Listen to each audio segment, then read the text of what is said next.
ಕೃಪಾಪೋಷಿತ ಲಿಂಗಾಯತ ಮಠಾಧಿಪತಿಗಳ ಒಕ್ಕೂಟ ಬಸವ ಸಂಸ್ಕೃತಿ ಅಭಿಯಾನ ಎನ್ನುವ ನಾಟಕವನ್ನು ತೆಗೆದುಕೊಂಡು ಇಡೀ ಕರ್ನಾಟಕ ರಾಜ್ಯದ ತುಂಬಾ ಸಂಚರಿಸಿ ಮಾಂಸ ತಿನ್ನಿರಿ ಅಂತ 1 ತಿಂಗಳ ಪ್ರವಾಸ ಮಾಡಿದರು. ಆದರೆ ಇದು ಶುದ್ಧ ಸುಳ್ಳು ಮತ್ತು ಮಠಾಧಿಪತಿಗಳಿಗೆ ಮೆಟ್ಟಿನಿಂದ ಹೊಡೆಯಬೇಕು ಎಂಬ ಅಸಂವಿಧಾನಿಕ ಪದ ಬಳಸಿದ್ದಾರೆ. ಇದು ಸ್ವಾಮಿಗಳ ಕುಲಕ್ಕೆ ಅಪಮಾನ. ಇದು ಸಮಾಜದಲ್ಲಿ ಒಣ ಸಂಘರ್ಷಕ್ಕೆ ಕಾರಣವಾಗುತ್ತದೆ. ಸಮಾಜದಲ್ಲಿ ಅಶಾಂತಿಯನ್ನು ಹರಡುವ ಇಂಥವರನ್ನು ಹಾಗೆ ಬಿಡಬಾರದು. ಅವರನ್ನು ಕಾನೂನು ರೀತಿ ಬಂಧಿಸಿ ಮತ್ತು ಗಡಿಪಾರಿ ಮಾಡಬೇಕು. ಅಲ್ಲದೆ ಸೂಳೆ ಮಕ್ಕಳು ಎಂದು ಪದ ಬಳಸಿ ಹೆಣ್ಣು ಕುಲಕ್ಕೆ ಅಪಮಾನ ಮಾಡಿದ್ದಾರೆ. ಮತ್ತು ಬಸವ ಸಂಸ್ಕೃತಿ ಅಭಿಮಾನದಲ್ಲಿ ಹೋಟೆಲ್ಗೆ ಹೋಗಿ ದಾರು ಕುಡಿದು ಆರಾಮ್ ಇರ್ರಿ ಎಂದು ಸುಳ್ಳು ಹೇಳಿಕೆಯನ್ನು ನೀಡಿ ಕಾನೂನು ದೃಷ್ಟಿಯಲ್ಲಿ ದೊಡ್ಡ ತಪ್ಪನ್ನೇ ಮಾಡಿದ್ದಾರೆ. ಈ ಎಲ್ಲ ದೃಷ್ಟಿಯಿಂದ ನೋಡಿದರೆ ಈ ಸ್ವಾಮೀಜಿ ಯಾವುದೇ ಸಂಸ್ಕಾರವಿಲ್ಲದ ವ್ಯಕ್ತಿ ಎಂಬುದನ್ನು ಸಾಬೀತುಪಡಿಸಿದ್ದಾರೆ. ನಾಲಿಗೆ ಅವರ ವ್ಯಕ್ತಿತ್ವವನ್ನು ಸೂಚಿಸುತ್ತದೆ ಎನ್ನುವ ಮಾತಿದೆ. ಅದು ಈ ಸ್ವಾಮಿಗೆ ಅನ್ವಯಿಸುತ್ತದೆ.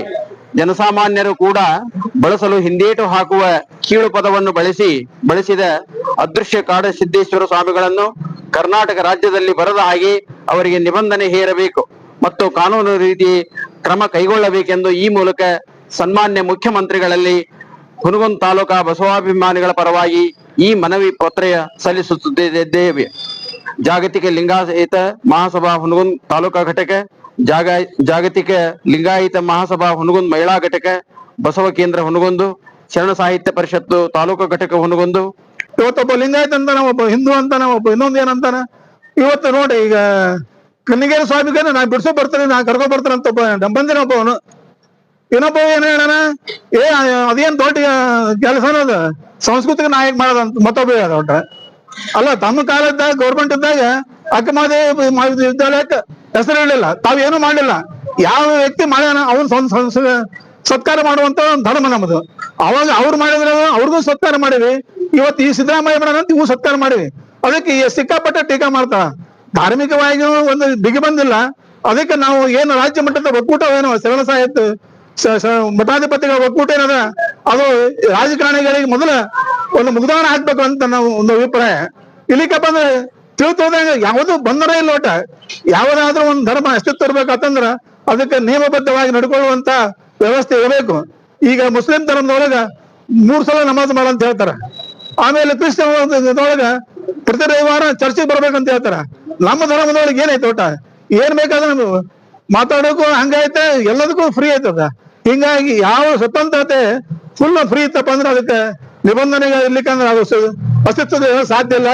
ಆ ರೀತಿ ಒಳಗ ರಾಜ್ಯ ಮಟ್ಟದಂತ ನಮ್ಮ ಸಂಘಟನೆಗಳು ಏನವ ಅಲ್ಲ, ಅವರೆಲ್ಲರೂ ಇಂಥ ಕ್ರಿಮಿನಲ್ ಬುದ್ಧಿ ಅಂತ ಸ್ವಾಮಿಗೆ ರಾಜಕಾರಣಿಗಳಿಗೆ ಸಿಕ್ಕಾಪಟ್ಟೆ ಅವ್ರಿಗೇನು ಕಾನೂನು ಪ್ರಬದ್ಧವಾಗಿ ಕೋರ್ಟ್ ಕೇಸ್ ಹಾಕಿ ಇನ್ನೊಮ್ಮೆ ಧರ್ಮದ ಬಗ್ಗೆ ಯಾವುದೇ ಅಂತ ಅಹಿತಕರ ಘಟನೆಗಳು ಆಗದಂಗೆ ಅವರಿಗೆ ಶಿಕ್ಷೆ ಕೊಡಬೇಕು.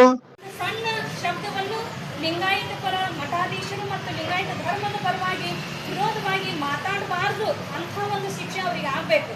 ಅಂದ್ರೆ ಮಾತ್ರ ನಾವು ಇಷ್ಟು ಹೋರಾಟ ಮಾಡಿದ್ದಕ್ಕೂ ಸಾಧ್ಯ ಆಗುತ್ತಾ. ನಾವೇನು ನಾಡಿನೊಳಗ ದೇಶದೊಳಗ ಬಸವ ಸಂಸ್ಕೃತಿಯನ್ನು ಉಳಿಸೋಕೆ ಪ್ರಯತ್ನ ಮಾಡಕತ್ತೀವಲ್ಲ, ಆ ಒಂದು ಪ್ರಯತ್ನಕ್ಕೆ ಪ್ರತಿಫಲ ಸಿಕ್ಕಂಗಾಗುತ್ತೆ.